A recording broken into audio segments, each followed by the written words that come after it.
Coucou tout le monde, bienvenue sur ma nouvelle vidéo YouTube. J'ai essayé de faire un fond assez neutre mais floral. Je suis dans un studio donc c'est très compliqué. Un fond, un message de mon copain et de mon meilleur ami pour me motiver et des fleurs, des fausses fleurs. C'est un nouveau concept que je voulais mettre en place depuis longtemps. Il y a le disque des voisins en haut qui tourne et ça me fait de la lumière dans la tronche. Super. Alors évidemment je me suis inspirée de Balo, un graphiste que je suis depuis ses débuts. Je le suivais avant même que je fasse mes études de graphisme. Je le suivais déjà, c'est lui qui m'a beaucoup inspirée et tout, donc vraiment si tu passes par là, gros kiss. Et en fait le concept c'était donc de redesigner des logos, mais j'ai voulu quand même apporter ma petite touche en sachant que je suis niçoise. Je voulais redesigner les logos dans ma ville. Donc vous l'avez vu dans le titre. Hein. Donc je suis allée voir des entrepreneurs dans ma ville pour leur demander est-ce que je peux redesigner votre logo. Je tiens à préciser quand même que je ne veux pas discréditer le métier de graphiste. Et j'estime qu'un logo n'est pas gratuit. Donc je tiens à préciser cela parce que je sais à quel point c'est dur de se vendre auprès des entrepreneurs et tout pour vraiment leur expliquer l'intérêt d'un logo fait par un graphiste et pas par la petite cousine, la nièce, l'oncle. Non, je suis désolée, un logo doit être fait par un graphiste parce que ça doit être une identité visuelle à proprement parler, faite avec réflexion. Donc je n'ai pas envie de dire voilà coucou, j'arrive sur YouTube et je fais les logos gratuitement. Non. En fait, après cette vidéo, si le client souhaite me l'acheter, ben, il peut, c'est son logo, c'est son nom, évidemment que je lui vendrai sans aucun problème. Par contre, s'il ne veut pas l'avoir, ben, c'est également aucun problème. Si c'était un client qui était vraiment venu me voir pour changer son logo, etc., on aurait fait un débrief. On aurait vraiment, j'aurais vu ses valeurs, ses messages qu'il veut transmettre, la cible qu'il veut toucher, etc. Là, ça va être très chill, ça va être très, voilà, pour la vidéo, tranquille. Je vais voir un petit peu son logo, je vais essayer de l'améliorer avec déjà la base qu'il a sur son logo. S'il y a des graphistes et tout qui regarderont cette vidéo, bonsoir. On est d'accord, on se sait, faire un logo, ça ne prend pas aussi peu de temps. Le teaser, donc la petite partie où je demande justement au client s'il accepte ou pas, bah justement que je fasse la vidéo sur YouTube, elle est sur mes réseaux sociaux, donc je vous invite vraiment à regarder parce que c'est sympa. C'est un peu gênant, mais c'est sympa. Il faut savoir que c'est un exercice hyper difficile. Je suis quand même quelqu'un de sociable, j'arrive à parler aux gens en général et tout, mais là, c'est très difficile de rentrer dans une entreprise, leur dire voilà, votre bébé, bah je peux le modifier. C'est parti. Évidemment, la personne se braque. Attends, tu vas toucher à mon logo, calme-toi. Mais voilà, en tout cas, j'y suis arrivée. J'en ai trouvé quelques-uns, donc assez pour faire une petite série. Voilà, bah écoutez, maintenant que j'ai mis tout ça au clair, on est parti pour le premier logo. On s'équipe. Donc le premier client c'est Bouchon & Co qui est 56 avenue de la République à Nice. Je mets toutes les informations évidemment dans la description. Entreprise de vin, de champagne. Donc là je suis sur le site hein, de vin, de champagne, bière, spiritueux, coffret cadeau. Voilà, donc c'est des coffrets. Ok, donc on est vraiment dans quelque chose d'artisanal. Ok. Donc déjà tout ce que je vais dire dans la vidéo, faut pas le prendre mal parce que c'est vraiment d'un point de vue graphique et voilà, déjà la personne qui a fait ce logo, c'est déjà très bien de l'avoir créé, d'avoir eu l'inspiration de faire ça et tout, donc il n'y a pas de souci. Déjà les proportions, je trouve que ça va. L'isotype par rapport au nom, je trouve qu'on n'est pas sur quelque chose de... Je suis en train de m'étouffer avec le micro, on est bien. Maintenant, je trouve que déjà la séparation entre le O et le E est bien trop fine pour qu'elle soit visible. Et ensuite, je ne comprends pas le concept d'avoir fait ça. Parce que finalement, le NCO, il n'est pas centré. Il est ni collé sur le B, ni centré. Donc il est un peu placé au hasard, juste parce qu'on a voulu faire un effet avec le O. Ça, c'est un peu dommage. Surtout que ça n'apporte pas grand-chose en termes de message. Ensuite, au niveau donc, de la typo, le B est bien plus gras que les autres lettres. Sauf que c'est pas... En fait, c'est-à-dire qu'en graphisme, c'est soit tu fais la chose à fond, soit tu la fais pas. Parce que sinon, on peut avoir l'impression que c'est une erreur. Et là, bah, pareil, voilà, soit tu changes vraiment la typo du B et tu mets une autre typo et tu contrastes le B avec Houchon. Bon, je vois pas non plus l'intérêt. Surtout que ça fait pas une forme ou quoi. Enfin, en tout cas, dites-moi en commentaire si vous voyez quelque chose à travers le B. Moi, je vois rien. Je vois juste que c'est un B. Mais voilà, en tout cas, je trouve que là, déjà, il y a un petit souci. Ensuite, au niveau de l'isotype, il y a trop d'idées, il y a trop de choses, il y a trop de messages, trop de valeurs. En fait, on essaye de mettre toutes les valeurs et tous les messages qu'on veut transmettre, mais au premier degré.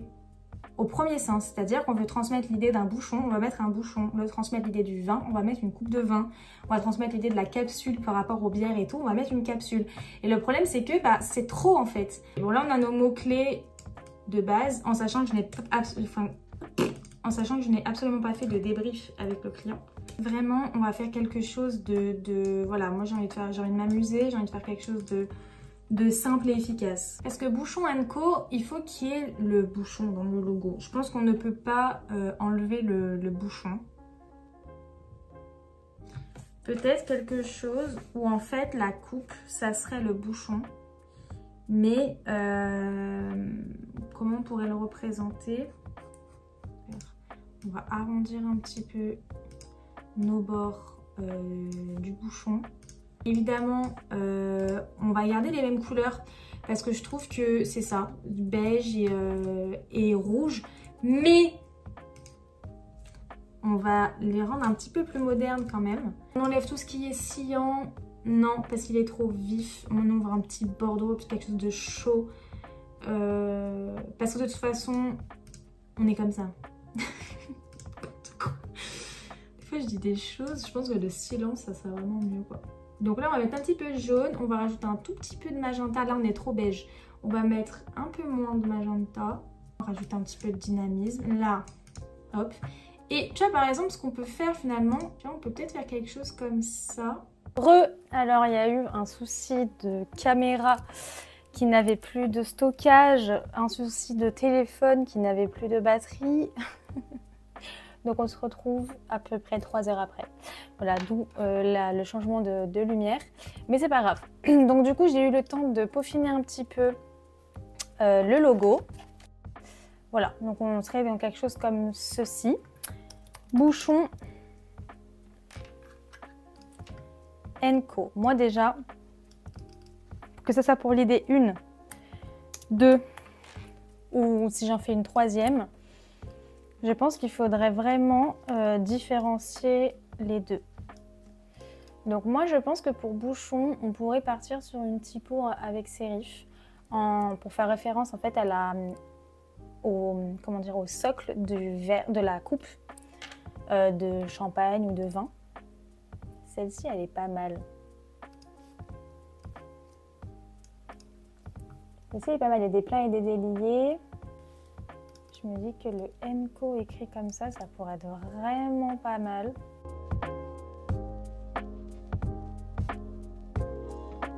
Bon, je trouve que là, j'ai essayé du coup avec la capsule, mais je trouve que ça fait trop roue de voiture.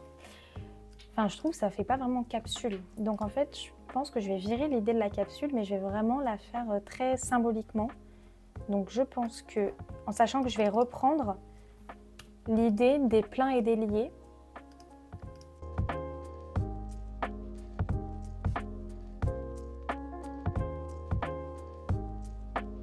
je vous montrerai tout le résultat à la fin de la vidéo sur des petits mock-ups. Donc c'est parti pour la deuxième idée. On va jouer avec la forme contre forme. J'aime bien faire ça aussi. J'aime bien les logos en tout cas qui sont comme ça. Déjà on va reprendre la forme du bouchon. Donc j'ai récupéré la coupe du logo. On va la placer. On va essayer de la redessiner un petit peu.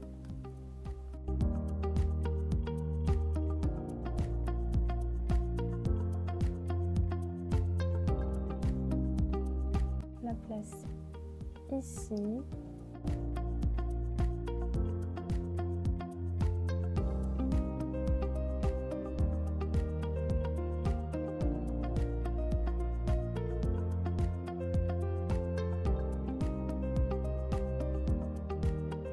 En forme contre forme.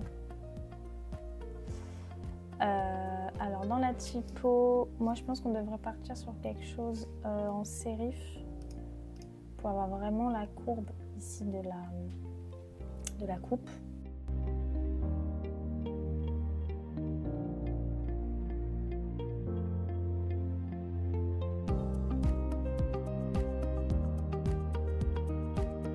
Bon, là, je pense qu'on part plutôt sur cette typo-là. Comme ça, l'autre, c'est une typo un petit peu plus plein d'ailier en sérif. Et là, c'est une typo un peu plus droite. Parce que je trouve qu'il y a le côté un peu artisanal dedans, un peu un côté brut, ce que j'aime bien. Donc, je peaufine tout ça. Et puis, je vous montre les 2 logos finalisés tout de suite.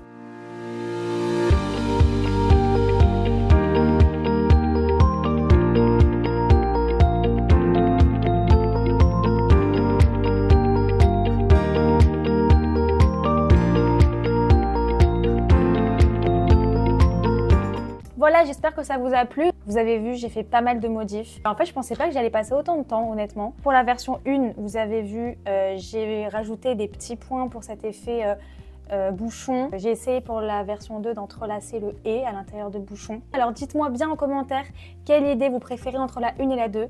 Peut-être je vous dirai sur les réseaux si le patron a décidé de le choisir ou pas, enfin un des deux, on verra. En tout cas, c'était un vrai kiff. C'est un exercice vraiment pas simple parce que voilà, normalement on se pose, on réfléchit vraiment pendant longtemps. Et là, c'est du one shot, donc j'avoue, c'est un peu difficile. On se retrouvera dans une prochaine vidéo où je redesignerai un autre logo de ma ville. Bisous!